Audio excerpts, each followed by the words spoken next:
শিক্ষিকাদের জানাই আমার প্রণাম শ্রদ্ধা এবং এখানে উপস্থিত সকল ছাত্রছাত্রীদের জানাই আমার ভালোবাসা এবং অভিনন্দন। আজ 15ই আগস্ট, দেখতে দেখতে 78 বছর। হ্যাঁ, স্বাধীনতার মুকুট পরে আমাদের ভারত মাতা 78 বছরে পা দিয়েছে। উত্তর থেকে দক্ষিণে, পূর্ব থেকে পশ্চিমে, অর্থাৎ ভারতের সর্বপ্রান্তে আজ স্বাধীনতার সুবাস বিদ্যমান। গন্ধ পাচ্ছেন স্বাধীনতার? হ্যাঁ, আজ একটু বেশি। 15ই আগস্ট এই দিনটিতে আজকে আমরা এখানে যে বসে আছি, তার জন্য প্রত্যেকটা ভারতবাসী নেতাজি সুভাষচন্দ্র বোস, মহাত্মা গান্ধী, ভগৎ সিং, আরো কত নাম না জানাহীন বিপ্লবীদের কাছে কৃতজ্ঞ। কত মানুষের নাম না জানি না আমরা, কিন্তু তাদের রক্তে আজ আমাদের ভারত মাতা স্বাধীন। কিন্তু মনে কি একবারও প্রশ্নটা জাগেনি? ভারতবর্ষ তো স্বাধীন, কিন্তু ভারতবাসী কি আদেও স্বাধীন? নাকি পরাধীনের মায়াজালটা গায়ে পড়ে শুধু স্বাধীনতার একটা মুখ দিয়ে শ্লোক বেরোচ্ছে, আমরা স্বাধীন, আমরা স্বাধীন। প্রত্যেকদিন প্রত্যেকবারই 15ই আগস্ট স্বাধীনতা পালন করি, কিন্তু মনে কি কোনোদিন প্রশ্নটা আসেনি আমরা কি আদেও স্বাধীন? আদৌ কি রাত্রিবেলা মেয়েরা বাইরে বেরোতে পারে? তার বাবা মা কি মেয়েগুলোকে বেরোতে দেয় বাইরে? তাহলে কেন তাহলে আজকে আর.জি. কর মেডিকেল কলেজের সেই বালিকার হত্যাকাণ্ড কেন আজকে? কেন আমি জানতে চাই। কিছু ছেলে তাদের শারীরিক চাহিদা মেটানোর জন্য মেয়েটাকে খুন করে।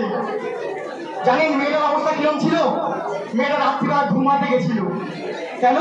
মেয়েটা কি স্বাধীন ছিল না? নাকি মেয়েটা স্বাধীন ভারতবর্ষের মধ্যে পড়ে না? মেয়েটার আঙুল দিয়ে রক্ত পড়ছিল, মেয়েটা চশমা পড়তো, তাই চশমাগুলোর কাঁচগুলোকে ভেঙে চোখের ভেতর ঢুকিয়ে দেওয়া হয়েছিল, চোখ দিয়ে রক্ত পড়ছিল। বাম হাতের এই যে মাঝখানের আঙুলটা ভেঙে দেওয়া হয়েছিল। মৃত্যুর আগে যে তার কিরকম অবস্থাটা হয়েছিল সেটা কল্পনা করা হয়তো দুর্বিষহ। ভারতবাসী স্বাধীন, হ্যাঁ স্বাধীন, তাই অনেক কিছুই এটি করতে পারে, তাই তো? তাহলে কেন আজকে ভারতবর্ষের আগে ওই স্বাধীন শব্দটা বসে আছে, যেখানে ভারতবাসী তো পরাধীন হয়ে আছে?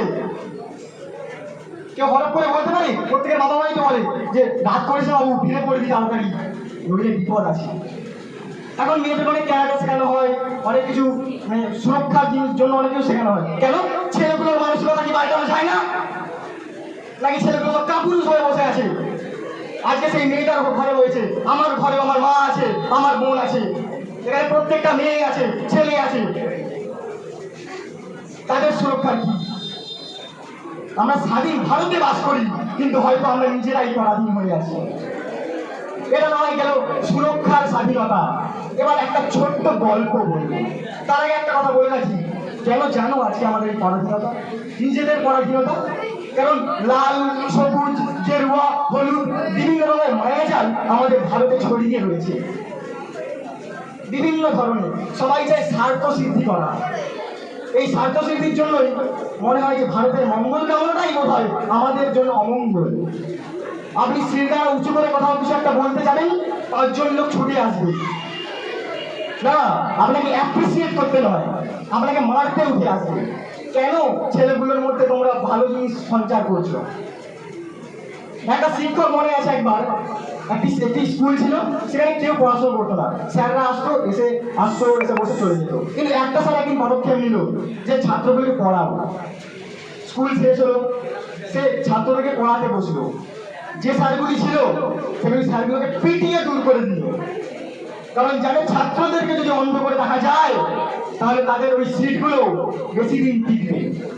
এবার আরেকটা কথা বলি, একটা ছোট্ট গল্প। একটা ছেলে ছিল, ছেলে বা মেয়ে যাই হোক একটা ধরে নিই, অঙ্কে যেমন আমরা চল সংখ্যা ধরে নিই X, Y, সেরকম একটা ধরে নিই একটা ছেলে বা মেয়ে। ছেলে বা মেয়েটার বয়স যখন 12 বছর, তখন তার স্বপ্ন আসে যে আমি বড় হয়ে অলিম্পিকে যাব, আমি তীরন্দাজ হব, আমি ভারতের হয়ে গোল্ড মেডেল জিতবো। যখন তার বয়স 14 বছর, তখন তার বাবা মা অর্থাৎ তার জীবনের প্রথম শিক্ষক তাকে বাধা দেয় তাকে বলে এসব করে কি না, পড়াশোনার পাশাপাশি ওটা কর। ওগুলো তো ছেলে খেলা, খেলাধুলো করে কেউ কোনোদিন বড় হতে পারে না। নাটক, গান, কবিতা এসব পড়াশোনার পাশাপাশি, পড়াশোনাটাই মূল। রবীন্দ্রনাথ ঠাকুর তো বলে গেছে, বিদ্যা সহজ শিক্ষা কঠিন, বিদ্যা আবরণে শিক্ষা আচরণে। যাই হোক, ছেলেটা ধীরে ধীরে বড় হয়। স্কুলের শিক্ষকরাও বলে যে পড়োগে লিখোগে তো হোগে নবাব, খেলোগে কুদোগে তো হোগে খারাপ। আবার তাদেরকে বলা হয় পড়াশুনো করেছে, তারপরে কিছু গাড়ি ঘোড়া চড়েছে। কতখানি সত্যতা আমার সন্দেহ আছে, কারণ খেলাধুলো করে যে কেউ বড় হয়নি তা আমি শুনি। কিন্তু একটা ভুল, যে ভারতে ক্রিকেটটাকে নিয়ে একটু বেশি মাতামাতি করা হয়, তাই অন্য খেলাগুলো একটু একটু হয়তো নিচে নেমে যায়। কিন্তু ইট ইস আ ম্যাটার অফ রিগ্রেট যে সেই ছেলেটি 18 বছর বয়সে গিয়ে স্বাধীন হয়, কিন্তু তার মনের মধ্যে থাকা স্বপ্নটা সেদিনেই পরাধীন হয়ে যায়। তাই ভারত হয়তো একটা গোল্ড মেডেল হারায়। একটা লজ্জার বিষয় শুনবেন, শুনেই নিন তাহলে। আমাদের ভারতে 140 কোটি মানুষ আছে, সেখান থেকে অলিম্পিকে খেলতে গেছে মাত্র 117 জন। যেখানে ফ্রান্সের জনসংখ্যা 4,78,00,000, সেখান থেকে প্রায় 500 জন খেলতে গেছে অলিম্পিকে।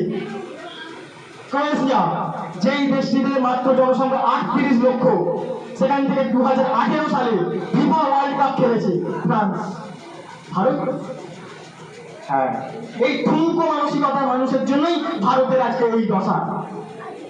অনেকে হয়তো অলিম্পিকে খোঁজ রাখে, অনেকে হয়তো রাখে না।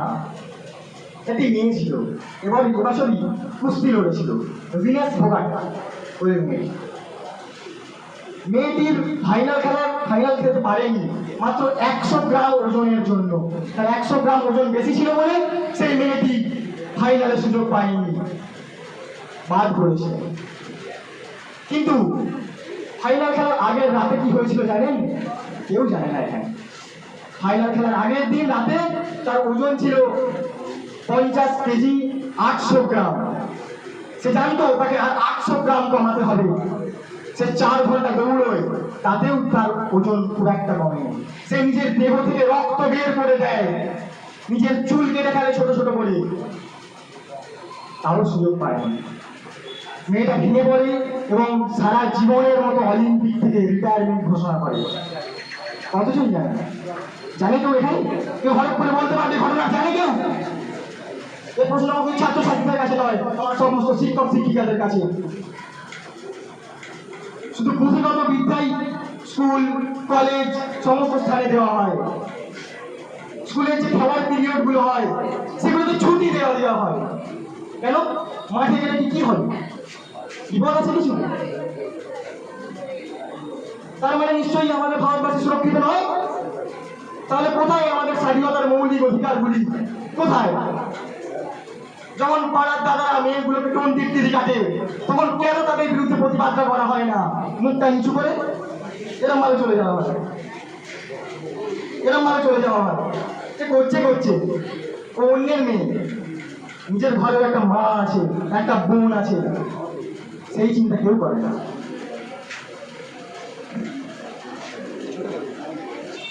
It is a matter of regret যে আমরা ভারতবাসী হয়েও ভারতের মৌলিক স্বাধীনতাগুলি জানি না। হ্যাঁ, এটা হয়তো একটা সমস্যা, কিন্তু যেমন রাতের বিপরীতে দিন আছে, যেমন অন্ধকারের বিপরীতে আলো আছে, তেমন সমস্যার বিপরীতেও কিন্তু স্বাধীনতা শব্দটা, সরি, সেই সমস্যার বিপরীতেও কিন্তু সমাধান শব্দটা রয়েছে। আমাদের যে ভারত 200 বছর পরাধীন ছিল, সেটাও একটা সমস্যা, কিন্তু শত শত বিপ্লবী এই সমস্যার সমাধান খুঁজে বের করেছে এবং তার জন্যই আজকে আমি এখানে দাঁড়িয়ে আছি, যেখানে সমস্ত ছাত্রছাত্রীরা বসে আছে, আমি এখানে বক্তৃতা দিতে পারছি। তাই আমার বক্তব্য এটাই যে স্বাধীনতা কোনো অপরচুনিটি নয়, স্বাধীনতা হলো একটা রেসপন্সিবিলিটি। আর যদি সিটটাও যদি সোজা থাকে মানুষের, তাহলে যে কোনো স্বাধীনতা তোমার কাছে আসতে বাধ্য। নমস্কার।